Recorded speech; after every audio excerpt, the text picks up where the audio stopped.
This class is a continuation of the previous semester. 208A begins with waves and then moves on through electricity and magnetism. And so there's a lot of applications in this class that we are going to be looking at that really do affect perhaps 80% of our technology is going to be related to the kinds of subjects that we're going to be covering this semester. And so there's a lot of exciting applications. If you like applications, we'll have many, many more of them than we had in Physics 208A. The thing that I do want to mention is that sometimes the math can get a little tougher, especially when we get to electricity and magnetism. There'll be quite a few integration problems that need to be set up, and these are really not that bad if you just look at it as a math problem. But what sometimes becomes a little more challenging is when you have to look at the problem, see what is involved to set up the integral. And so I tried to give you some experiences with that, calculating moments of inertia, or if you had Mr. Clark, I'm sure he did similar things. But in this class, it's going to go to kind of the next level, because you'll have the abstract nature of electricity and magnetism, then combined with the additional abstraction of setting up somewhat complex mathematical integrals. And so, unless you're really already good with electronics, I think most people consider this class to be a little harder than Physics 208A. And it can also be a lot of fun, and so I don't want to discourage you by saying it's a tougher class than 208A, because I really like the subjects that we cover, and if you can try to incorporate it into things that you already know, it can become a very exciting experience because a whole new world essentially opens up for you. And so to connect in with things that we're covering, you would go to My Questa, and then you'd find the icon for Physics 208B, and then typically you'd want to click on Home Page, and that's where I put most of my stuff. And so on the home page, then there is a lot of material regarding contact hours. These are my office hours. I'm in room 2310. So if you just go around the corner there, and then the 2300 building is on your right, you'll see a friendly-looking secretary up front. Make a right, and then I'm 2 doors over. 3 doors over on the right from there. And so I hope to see a lot of you in my office, and I hope that you'll feel free to ask questions about any of the subjects. And if I feel it seems like I'm going too fast, you can slow me down very easily by just asking a couple of questions, and I'll do my best to try to answer them for you. And I'm on your side. I want to help you, and so if you can let me know when you need help, that gives me something to work with. I don't want to finish a lecture thinking I did a great job, and then you're just kind of scratching your head. So feel free to communicate with me, and I'll do the best I can to make this a fun and interesting learning experience for you. The structure of the class will be very similar to what I did in 208A. We've got a syllabus here. You can see the different subjects that are covered. This semester we'll look at different kinds of waves. We'll look at light, how light works, electric fields, circuits, magnetic fields, AC circuits, electromagnetic waves. The text is still Halliday 11th edition, so if that's the one that you had from before, that's still working now. If for some reason you have the 12th edition, we should be able to adapt that for you, so I wouldn't worry about it if you have an addition that's different from the 11 too much. There will be occasions where you'll need to upload material, and so I've talked a little bit about that here in the home page. These are my office hours, so I have the office hour before class on Tuesday. Then on Thursday, a lot of times what I'll want to do is get into some kind of an in-class activity toward the end of class, and then if you're not quite done with it, I'm going to extend my hours. I think that this room is free. I have to double check that, but I think it is. So that I just hang out here, and this will be my office hours from 12 to 12:30 on Thursday. So if you want to try to finish something up, you don't have another class you have to rush to, you could continue to work on your in-class activity. So basically the homework, pretty much the same as before.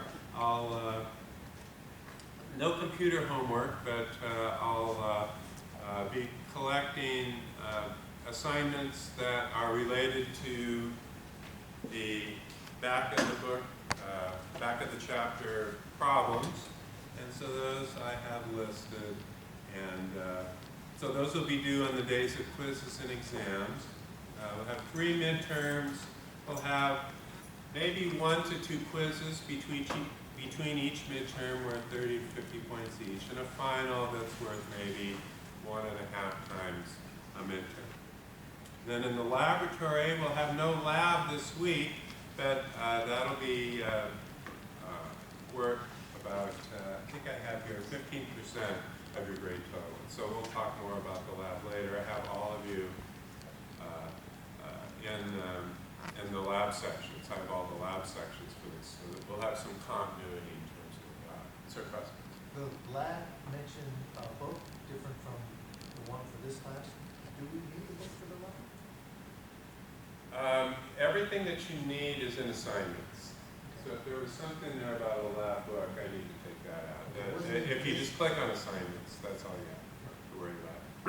And you just go down, there'll be a pre-lab for each week, and then there'll just be a regular lab. You'll upload that, and you're good to go without having to buy anything else. Okay. And so I'll double check if it said that you needed It wasn't to take that out. in this syllabus. It was in the one for the lab. You had a separate quest thing, campus thing. Oh, okay. Okay, so that was left over from before. Thanks for letting me know. Any other questions? All right, in terms of where we're at, what I'd like to do today is take a look at waves. That in order to really understand waves, I feel as though I need to backtrack a little bit and talk about simple harmonic motion one more time. Now, we've done that before, but simple harmonic motion is kind of critical to wave motion. It's been a long summer, and so you may have forgotten a couple of these things, and I think it's important that we have these ideas under control for our understanding of what's going on with wave motion. So I'm going to just start with a brief review of simple harmonic motion. So what is simple harmonic motion? Well, it's just a repeated motion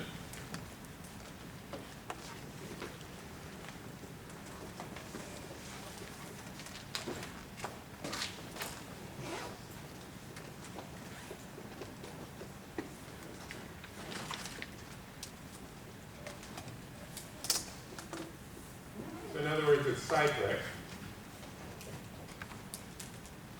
that has, one, a natural period to the motion,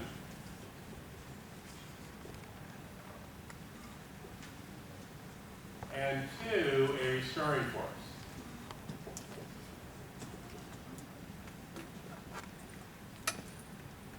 And so the most typical kind of a mass spring system that we've looked at previously has been a mass on a spring.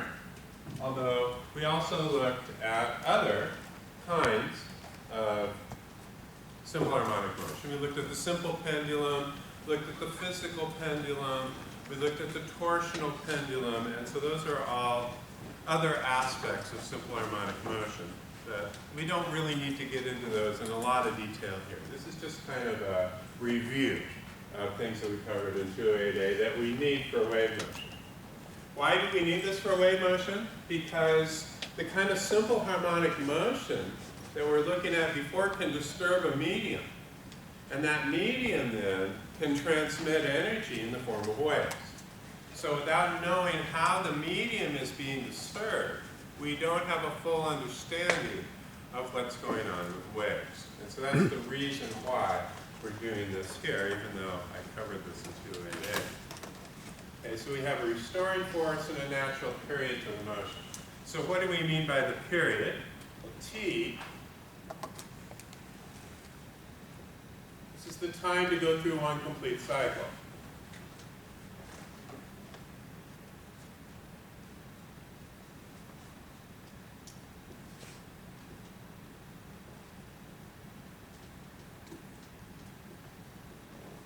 And so if I were to look at this kind of a mass spring system with a mass hanging from a spring like this, and then I wanted to measure how long it took to go back and forth, down and up, 1, 2, maybe something like a 1 second period here. Okay? But if I put a different mass on here, I'll have a different period. 3, 4, maybe 1/4 of a second to go through one complete cycle. Or it goes through 4 complete cycles per second, something like that. And so we could say here natural period and frequency, because frequency is related to period. So frequency is 1 over the period. So an example then is if the period were 1/4 of a second, the frequency would be equal to 1 over 1/4, or 4 hertz, 4 cycles per second. So when we say natural period, we automatically imply from that that there's also a natural frequency to the motion. And when I say natural, what do I mean? Well, I mean it can't be anything else than that. And so, you might be a little disturbed by that no matter how much I pull it, it takes the same time to go through one cycle. That's what I mean by natural period.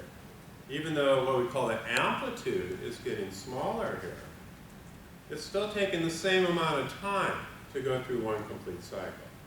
So that's the natural period. Then associated with that is the natural frequency. The other thing is you need a restoring force. So with the restoring force, basically what we're looking at is something like this. And we can simplify this just a little bit by putting it on a horizontal surface so that we only are worried about the spring force. You could call this the unstretched length of the spring. Spring would have a spring constant K.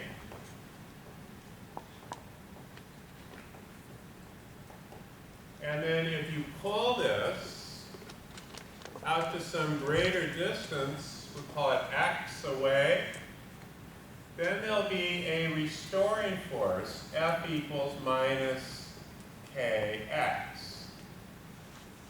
So this is our Hooke's law relationship for a mass spring system. And the restoring force then is a force that always tends to bring the system back to equilibrium.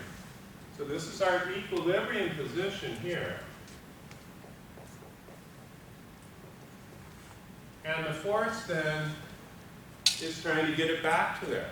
So it's never really happy unless it's at equilibrium. And it's at any other point, there's going to be a force that tries to make it go back to equilibrium.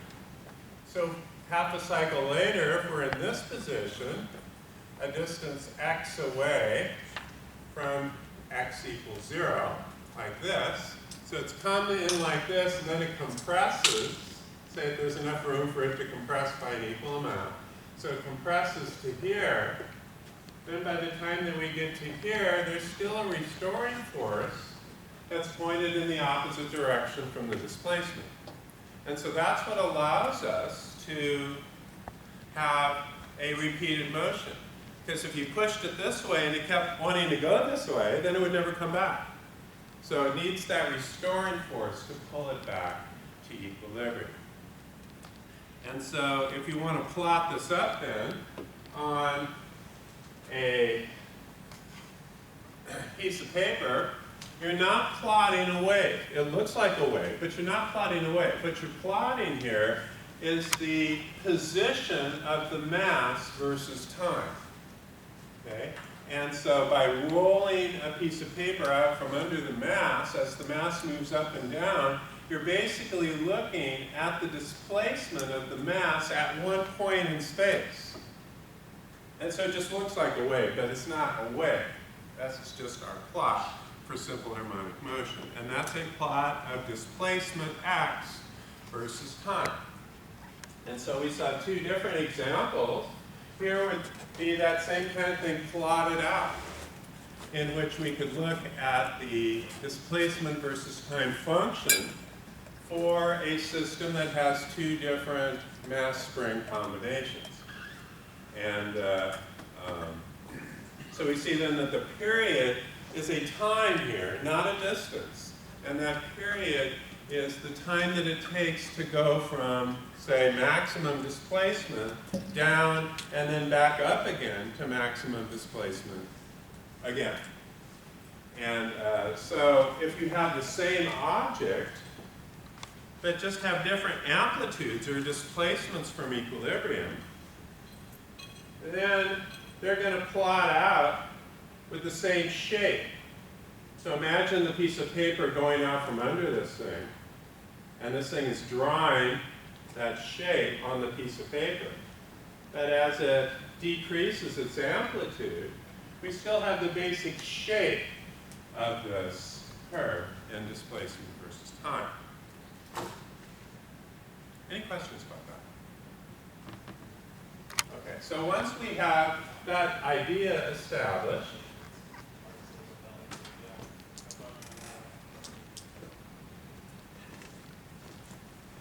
we can then look at how we would express this relationship mathematically. And so we could say that this is just x, in this case, is equal to some maximum amplitude A, we call this A for our maximum amplitude, times the sine of the cosine of omega t. And then we could add some phase angle to it, indicating that it might not start out at 0 at time equals 0. So this would be a sine omega t function, but the phase angle would be 0. However, this would be a sine omega t function, but with a phase angle of 90 degrees. Okay, because of the fact that when you shift this thing to, sorry, for this one, this would be the same thing as the sine omega t function, but shifted by 90 degrees because the sine function would have started there. So that would have started 90 degrees behind. And so we'd write this then as the sine of omega t plus pi over 2. Because we can write this either as a sine or a cosine function, but by adjusting the phase, we can make it either one. And in your textbook, it tends to like to use sine, so I'll just use sine here. Omega is your frequency. That's 2 pi times your frequency in hertz. And this is just a conversion because this has units of radians per second. 2 pi, so we have 2 pi radians per cycle. times a certain number of cycles per second for hertz. So this is our units for hertz, cycles per second. This is the conversion that gets us from radians to cycles. So omega is 2 pi times the frequency. That's also equal to 2 pi over the period. Okay, and so those are the main things that I wanted to emphasize. But there are lots of applications of this. You can have, say, a pendulum swinging back and forth. You could have an O2 molecule. In this case, the oscillations might be 10 billion cycles per second. So that'd be a very big spring constant here. Turns out in physics 208C, we'll work out what the effective spring constant is. And it's about the same as for the springs that hold up the weight of your car. They're about 1,800 newtons per meter. And so that's why it can oscillate so fast, is that there's such a strong restoring force. You have a marble in the bottom of a bowl. We've already looked at the mass oscillating. Another interesting application of simple harmonic motion is the orbit of the sun around the center of the galaxy. We have this kind of peculiar thing that is going on, where if we look at the number of species that goes extinct,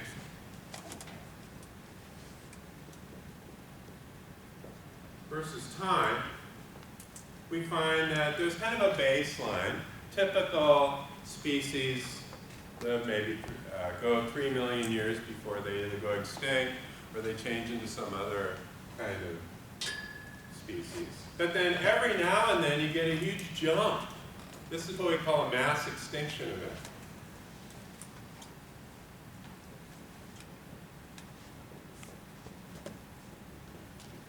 Because you have a whole lot of creatures dying out in a very short period of time. By the way, we're kind of artificially in a mass extinction event right now because of the effect of technology on the rest of the creatures in the planet. But that's not part of this side. So this goes along, pops up again, and sometimes it's a really big one, sometimes not so big. But what's interesting about this is that there's about a 30 million year time span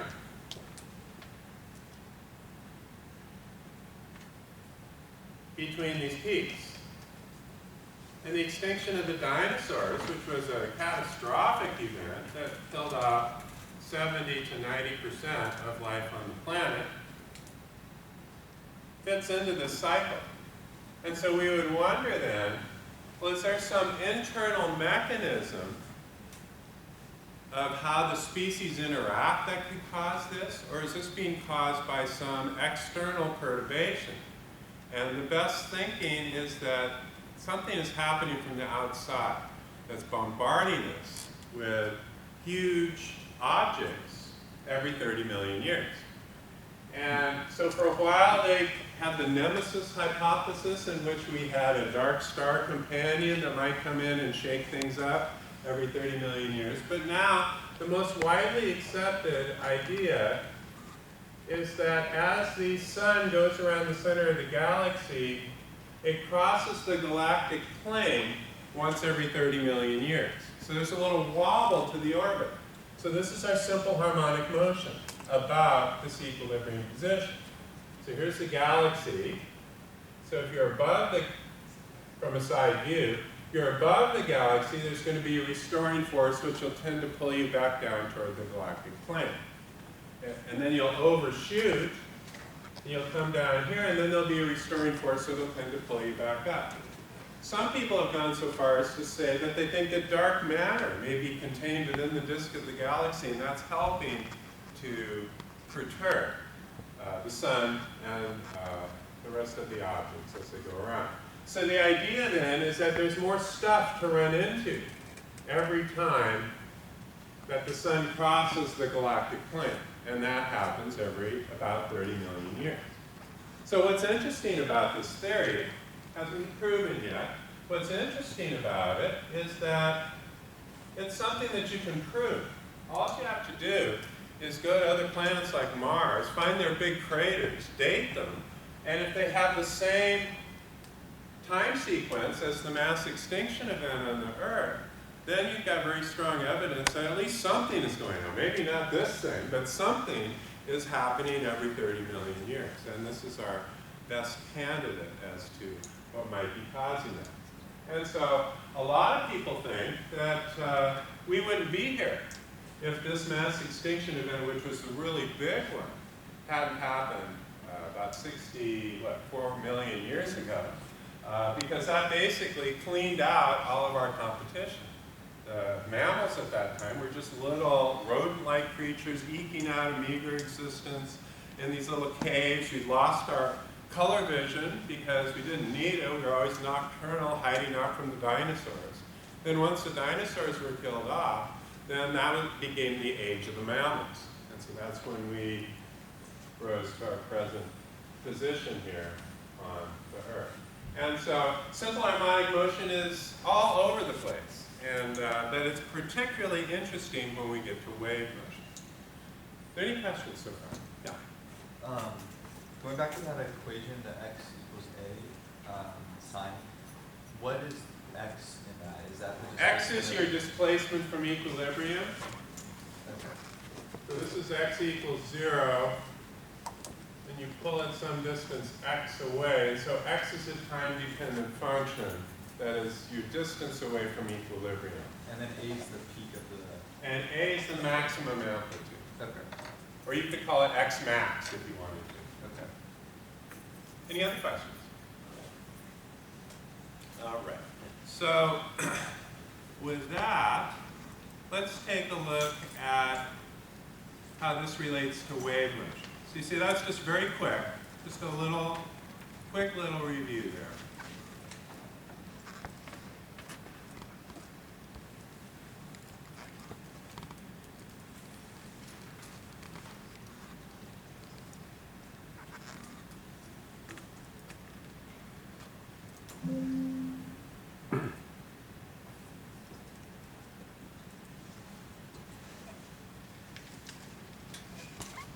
Okay, so what are waves?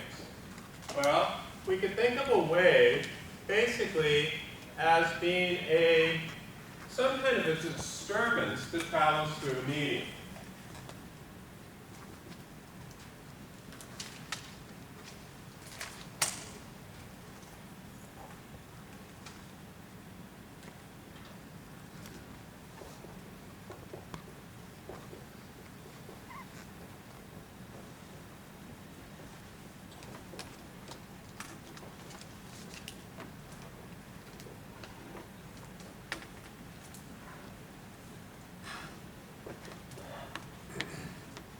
And so that works okay as long as we're dealing with mechanical waves.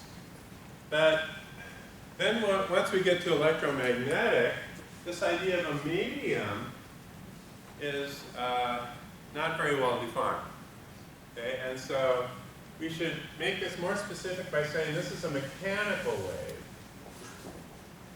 Because mechanical waves have a medium that you can disturb that the waves can travel through. So what do I mean by a medium?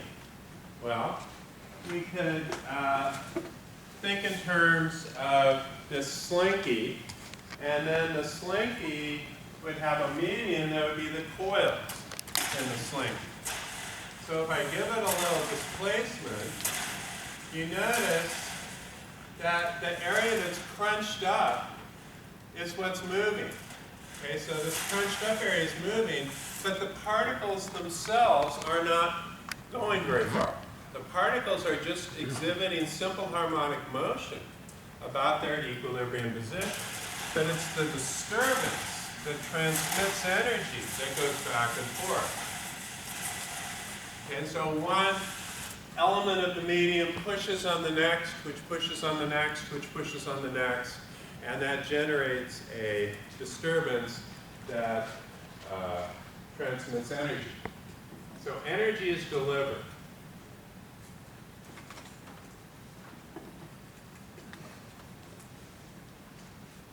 wave motion through the medium.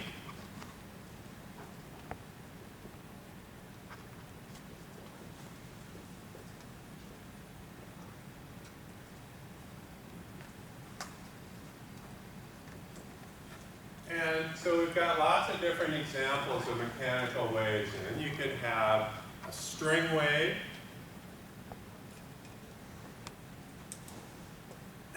You could have a slinky wave. You could have an earthquake wave.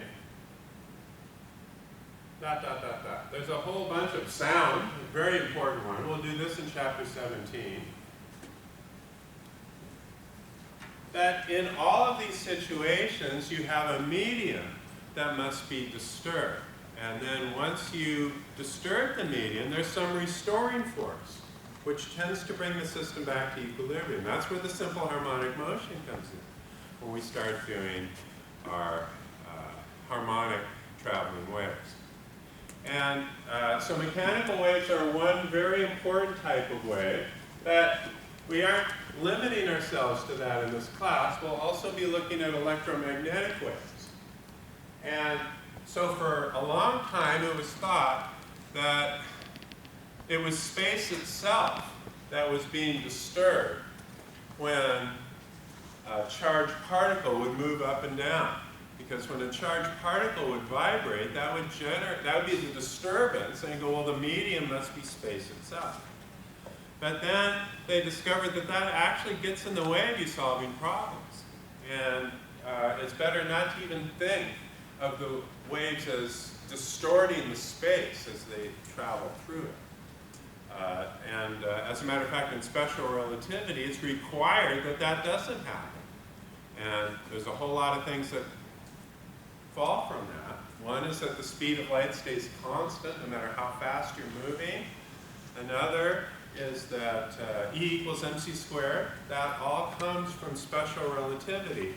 And this idea that the waves are traveling through space, but it's not a vibration of the space itself. And so it's going through empty space.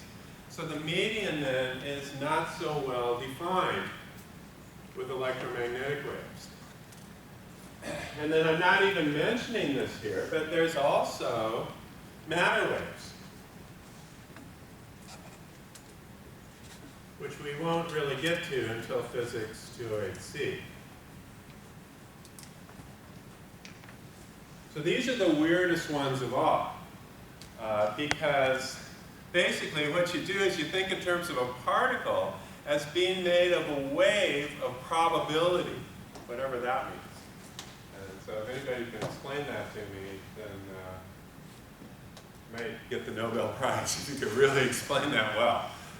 Because that's a strange concept, that you have waves of probability.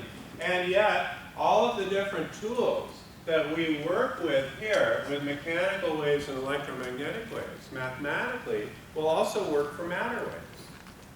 And so, in a very real sense, waves comprise almost all of our reality in some way or another. And so if you don't know that much about waves, you don't really know that much about anything.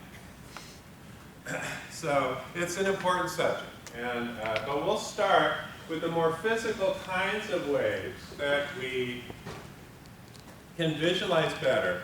Those are the mechanical waves. Questions? Okay, so the energy is transferred over a distance. Matter, though, is not transferred. It's just the energy that's caused by this chain reaction of this particle affecting that particle, affecting that particle, affecting that particle. And all waves do carry energy. And so for a mechanical wave, you have to have a source of a disturbance. So there has to be something that disturbs the medium. In this case, with the slinky, if nothing's disturbing the slinky, it's just sitting there. No way. But when I push on the slinky, then the elastic properties of the medium allow for that energy to be propagated step by step from source to receiver. And so maybe an easy one to visualize is a pulse in a rope. So here the wave is generated by disturbing the wave, and in this case we're disturbing it in a direction that's perpendicular to the direction of wave motion. By disturbing the medium this way, but the wave is moving that way. So that's called a transverse wave. And so in a transverse wave then, we have the displacement of the particles in the medium acting perpendicular to the direction of wave motion.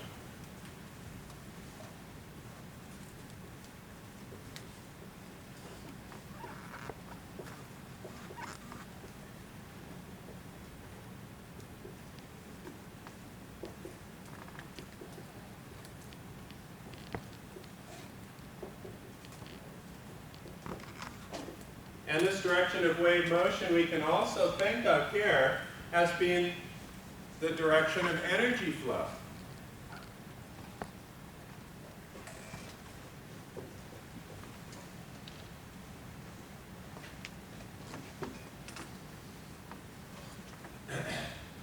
Okay, so we disturb the medium, then this point in the medium has a certain amplitude from equilibrium.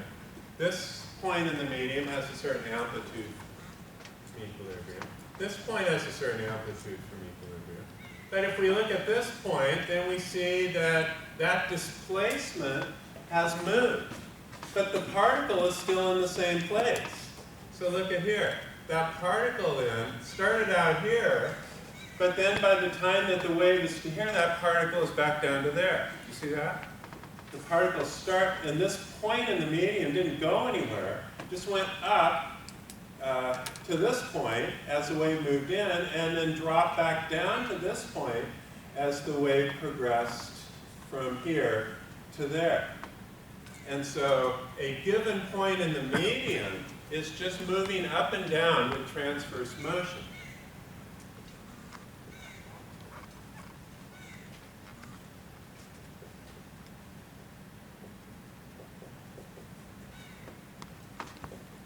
Now, if this is a harmonic wave, then that point will be moving with simple harmonic motion.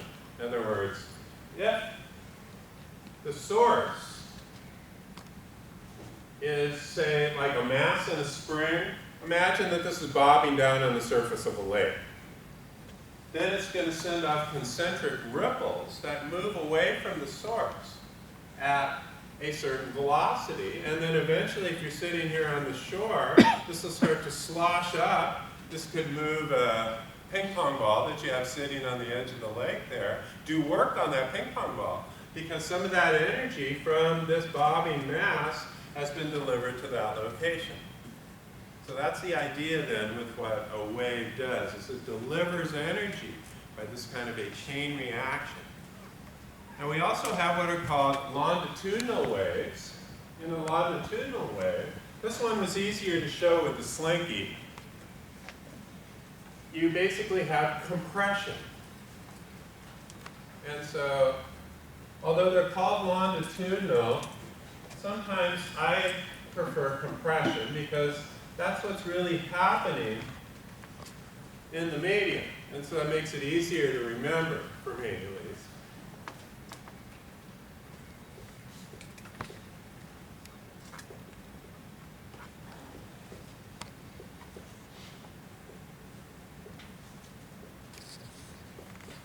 So in this case, then, the disturbance is parallel to the direction of wave motion.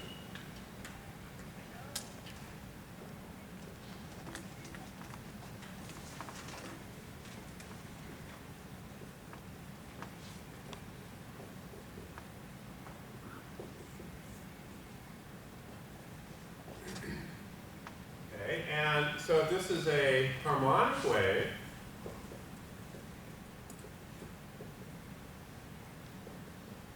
then that means that it repeats itself in such a way that it's produced by a simple harmonic motion source.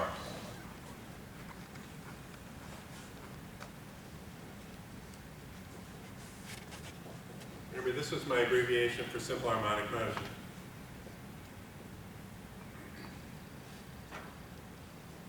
Okay, so we could talk about a traveling harmonic wave, and then here at this point in the medium, we could talk about simple harmonic motion. And that would be the disturbance that is producing that harmonic wave. So here we have a guitar. We'll revisit the guitar later. But for the moment, let's just think in terms of the simple harmonic motion of a vibrating string. A vibrating string is going to vibrate up and down, mostly in what's called the fundamental mode. Yeah, that's a better tuning. Okay, so as this vibrates back and forth, that sends off compression waves of the air. And so the air waves then are moving along. When they hit your ear, that is higher pressure when it's more compressed. So if your ear is here, then your eardrum moves back like that. And then when you get to a more rarefied region, when that point gets to here, then your eardrum moves back out like that. So your eardrum moves with simple harmonic motion at one point in the medium.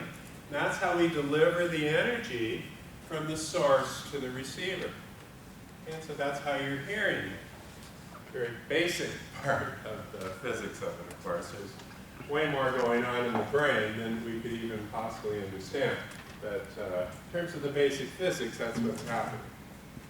And then you can have more complex waves. In more complex waves, you can have combinations of transverse and compression at the same time. So a water wave tends to be that kind of a wave. And so here, our water wave not only moves up and down, but it also has a component of compressed wave energy to it. And so that gives rise to a more complex type of wave. You also have what are called torsional waves. And so here's a good example then of a torsional wave. The designers had underestimated the miraculous power of Mother Nature. It was known to the locals as Galloping Gertie, for good reason. Every time the wind started whipping across the Puget Sound, well, see for yourself. It was said that if you stretched all the cable that went to build it end to end, it would reach from the state of Washington to Hong Kong and back. It was the Tacoma Narrows Bridge, and after 2 years of construction, it spanned 5,000 feet across the Puget Sound in Washington State. At the time, it was an engineering marvel. But that marvel only lasted for 4 months. On November 7, 1940, winds were out of the east at 42 miles per hour. The bridge began to wildly oscillate. Fortunately, everyone had gotten off, except for one car. A local professor went to try and rescue the animal. The terrified dog bit him and refused to leave the car. The professor barely made it off the span.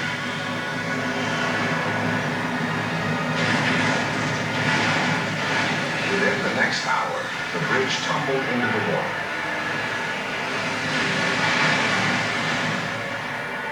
What happened? After a scale model of the bridge was put in a wind tunnel, like the kind used to test airplanes, the answer was discovered.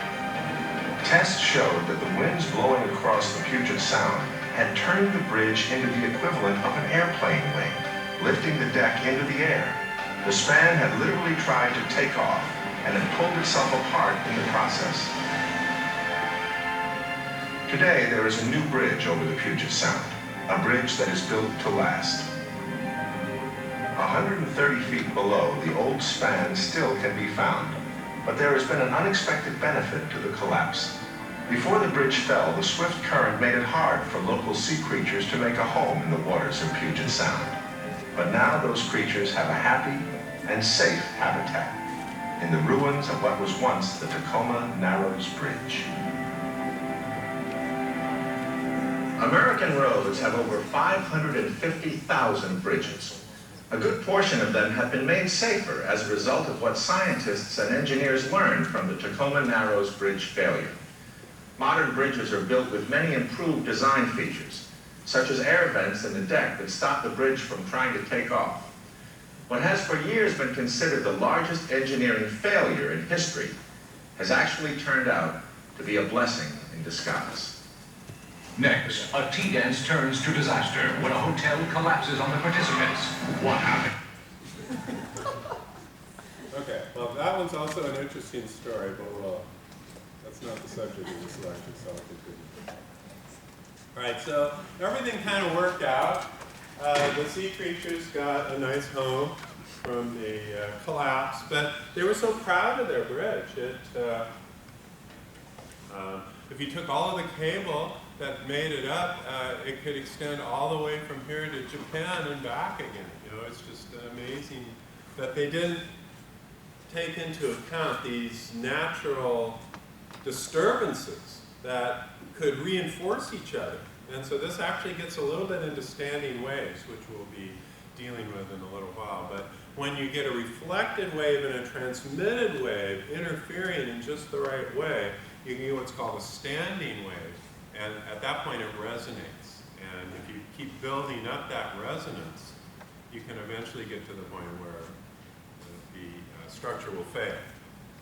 Okay. So with earthquake waves then, this is a combination of the compression and the longitudinal. When a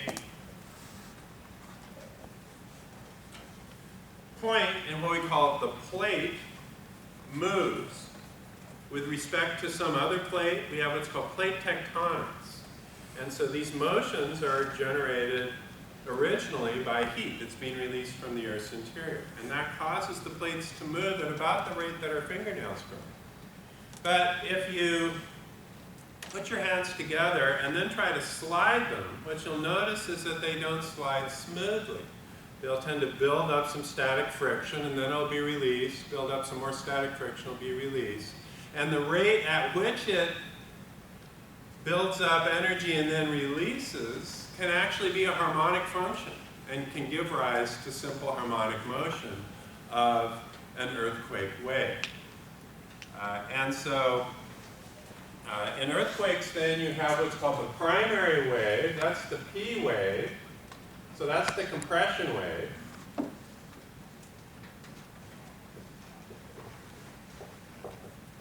Then you have the S wave. That's the secondary wave. So that's our transverse. And so both of these are produced by an earthquake. And so on a seismograph, you get first the compression wave energy, and so that means the Earth is moving this way. So that's your initial feeling. But then you start going up and down like that. That's what happens when the S wave gets to you. So it's actually the S wave that can cause more structural failures. They go, well, yeah, we're all set for this kind of motion, but then this kind of motion kicks in, especially with surface waves, and then the third floor of the building can turn into the second floor because you can't handle the energy that is associated with that. So the earthquake capital of the world is Alaska, so here's the basic kind of energy release that we get from Alaska is caused by the Pacific plate moving under this Alaskan plate here, and then sliding, and then at depth, huge amounts of energy can build up. And so that's called subduction, when one plate goes under another like that. And so that's where you get the biggest earthquakes. Here on the San Andreas Fault, near where we live, it's mostly strike-slip, which also releases energy, but not nearly the amount of energy that's released in one of these Alaskan earthquakes. And so as the plate material goes down at depth, it starts to fail. It produces very powerful earthquakes, but it also, at the point where it is diving down, it melts, and so that's what has generated the Aleutian Islands here. This is also a region of high volcanism, but also very, very big earthquakes. And the second biggest earthquake on record happened in 1964 in Alaska. So here's a typical seismogram. So in the seismogram, you get the P energy arrival first. So this would be a typical P arrival. This would be the compression wave energy. And this would be your S arrival. Okay, and so there's a certain delay time between when the P wave and the S wave hits. And from that information, you can determine the location of the earthquake, just from the delay time picked up on a number of different seismograms. Okay, and so if we look at the earthquake record for that Alaska event, this is, we think that the crust slid, a series of slip, grab, slip, grab, slip, grab, something like 68 feet the plates move. So when we get a pretty big earthquake right now, you're talking about maybe a couple of centimeters motion. But here you've got the person's backyard being split apart and ending up in some other neighborhood. And this is 15-minute time span. So this is the length of time that the ground was shaking, with measurable effects that could be felt. It went on for hours, and it actually set the Earth into normal modes of vibration, like ringing of a bell, that could be measured by sensitive instruments for days after the event. And this one earthquake released more energy than all of the rest of the earthquakes in the 20th century combined, just in this one very large event. So here are some pictures of the destroyed areas. You can see the kind of damage that was done because of this tremendous amount of upheaval of the plates. And this is just a 9.2. It's thought that if you had, say, an asteroid like the one that wiped out the dinosaurs 64 million years ago, if that hit the Earth's surface, that would probably be more like a magnitude 11 or 12. And each time it's a logarithmic scale. Each time you go up in magnitude by 1, it's 30 times more energy release. So this is a tremendous amount of energy release. Here we see that kind of thing. And then you also generate tsunamis. And so this is another kind of wave that's produced. You've got the plates moving, and that generates wave energy through the Earth, but then the tsunamis generate water waves, which can move away, and then you get flash flood tsunami alerts. And so that's also the kind of thing that happened during that Alaska earthquake. So this is a very dynamic example, along with the last one, of how waves deliver energy. So they definitely deliver energy. There's no doubt about that. In the LIGO gravity wave detector, up in, there's actually 2 of them in the United States that check each other's data. But if you go up into the northwest US, there is a LIGO station there that has links that are several miles long. And so gravity waves are another kind of wave that can be produced by, in that case, the medium really is space. So space can vibrate by means of gravity waves. And so this is an indication then of an event that was recorded, the collision of 2 black holes, that released as much energy during that same amount of time as all the rest of the stars in the universe combined. Okay, in the known universe, and we have 2 trillion galaxies with 100 billion or so stars in each galaxy. And that's the amount of energy released, and we're still getting this a billion years later. So this was recorded back in 2016, I think, that first black hole collision. So that's another example of wave energy. And technically, I think we could call that a mechanical wave because we do have a well-defined medium. In that case, it's actually the space and the time that's bending when these black holes collide. Okay, so in general then, for a traveling pulse, we have a set of initial conditions. We have a certain shape that the pulse has.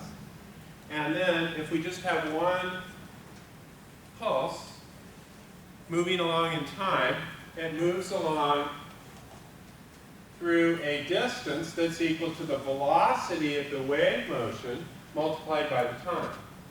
And so if you want to look at the displacement of the energy in the medium, in this case we're calling that y. So y then for a transverse wave, say that this is y equals 0 for a rope wave.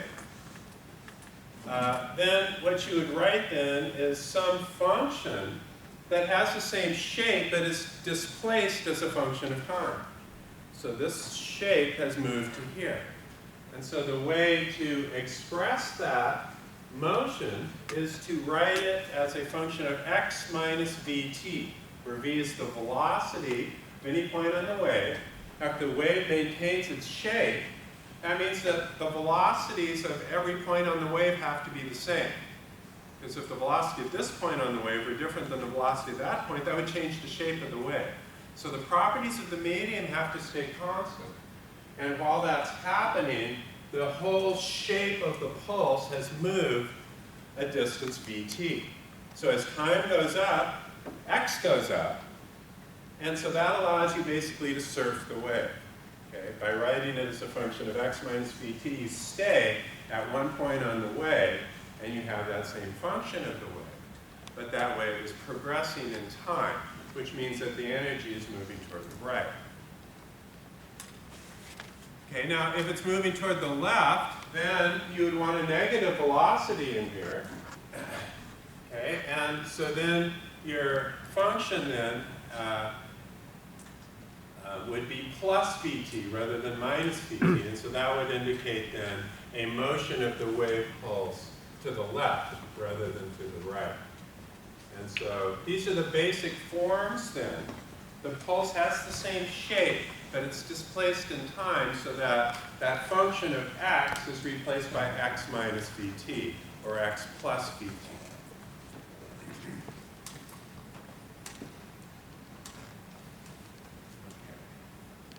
And here's a little bit of terminology. Let me just draw a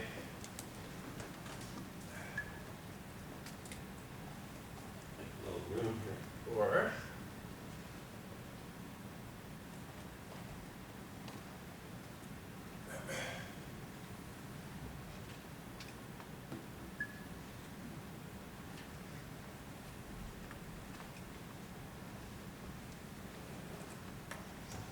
So the trick then is to come up with a function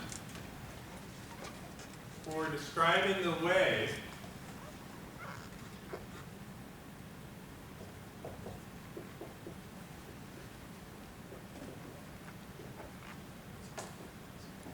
that repeats itself at a particular time. So this is y versus x now. This is no longer the simple harmonic motion plot. This is taking a snapshot of the wave.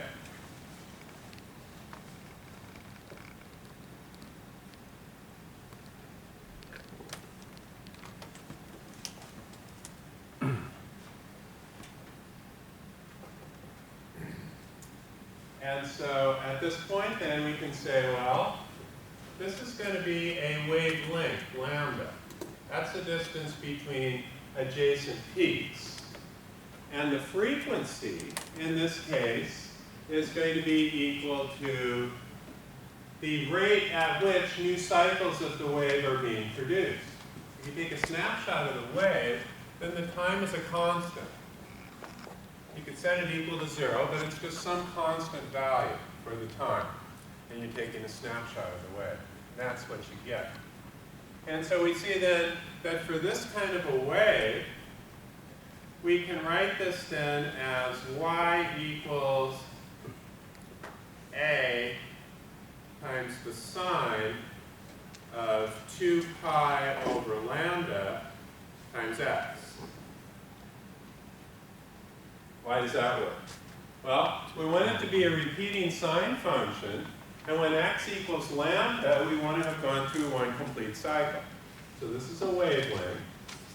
This is called a node. This is the amplitude y.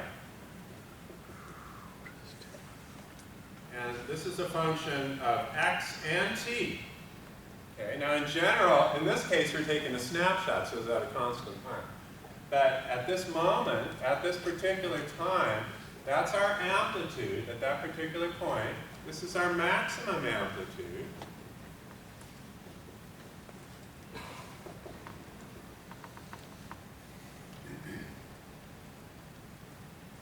And so this is what we got.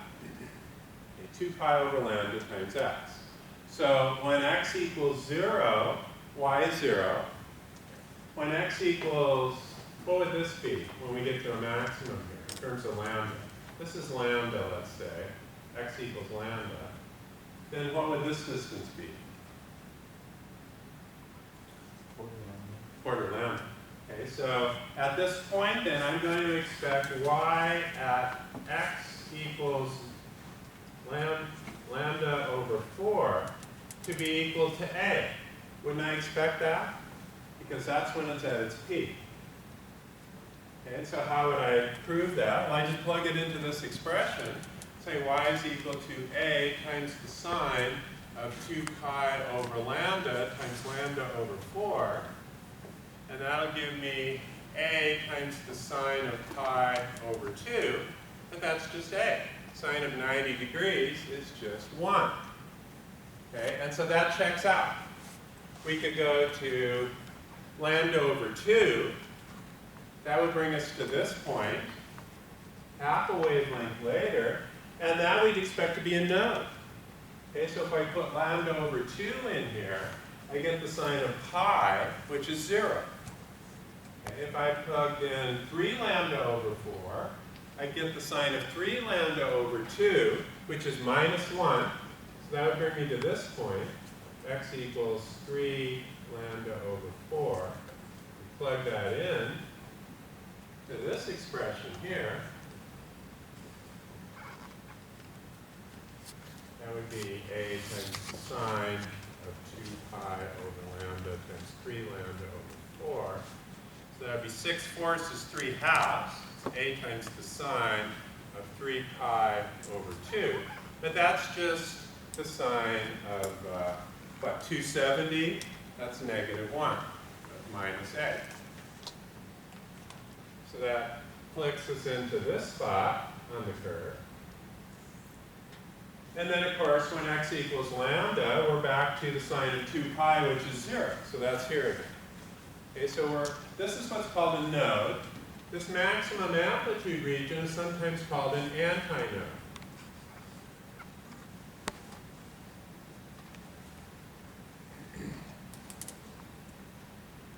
And so this then is the way to take a picture of the wave and describe what's going on in y versus x.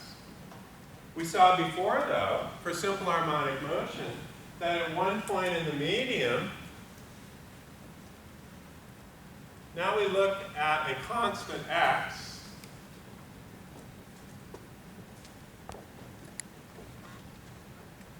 and look at y versus t. Then what do we get? Well, let's say we're here. Then this point is at 0. Then this point will go to there. So it'll start to drop down. Then this point will go to there. It'll drop down farther. Then this point will go to there. It'll drop down farther. And then it'll start coming back up again. When this point gets to there, it'll start coming back up. Then when this point gets to here, it'll have gone from down, up, down, up. Do you see how that does that? If we look at one point in the medium, the wave is moving through that point. Just picture yourself on a raft somewhere, and the swell period is 5 seconds. And you go, okay, well, we're stuck out here, we don't have an oar, so let's just time the period of the swell. And so we're going up and down. And so that's your simple harmonic motion. It's not quite the same in water because it's got a little bit of compressive wave energy. So you'd be doing this, but also a little bit of that. But let's just ignore that for a second and just think in terms of what you're feeling up and down. Then that would be the simple harmonic motion at one point in the medium. And so that's going to look like y equals a times the sine of omega t. We got that before from our chapter on simple harmonic motion, which I also reviewed earlier today. So that means that if we want to put these two together, what we need is some kind of an equation that reduces to this when the time is equal to 0, and reduces to something like this, or maybe with some phase angle, when the x value is equal to 0, or some other value. And so, well, we could try a product of them, a sum of them, but it turns out that the one that works the best is the one that we got from before, because we saw before that y equals some function of x minus vt. Okay, and so if we write this then as y equals a times the sine of k times x minus vt, then we could define k then in this case as being equal to 2 pi over lambda. So we'll define this to be our wave number. Why do we define, this is not our spring constant. This is another k. This is what's called the wave number. And this does have some physical applications in things like solid state physics. K turns out to be 1 over your lattice spacing in solid state physics. So this has a lot of applications, and it's a nice abbreviation. But basically what we're looking at without that substitution is a times the sine of 2 pi over lambda times, and remember we had to replace x by x minus vt because this thing is progressing along to the right. Like that. Okay, and so this is the form that we're looking for then for our simple harmonic motion. So let's see if we can simplify this a little bit. Well, we know that velocity times period equals lambda. So this is just another version of rate times time equals distance. Right? This is the velocity of wave motion. This is the period of the motion. And so if you move up and down like that through one complete cycle, then this wave has to get out of the way so that this wave can take its place.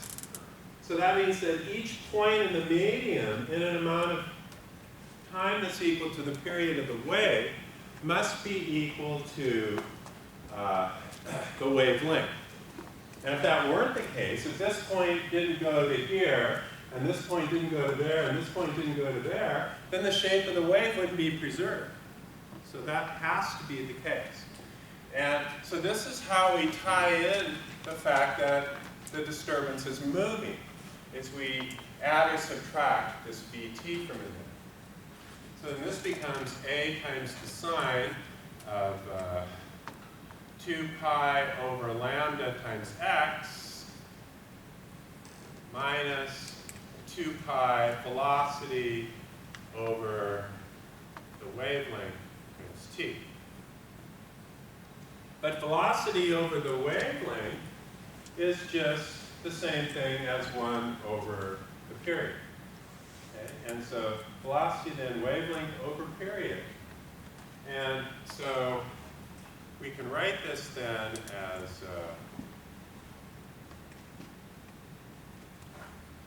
2 pi a sine 2 pi over lambda x minus 2 pi over the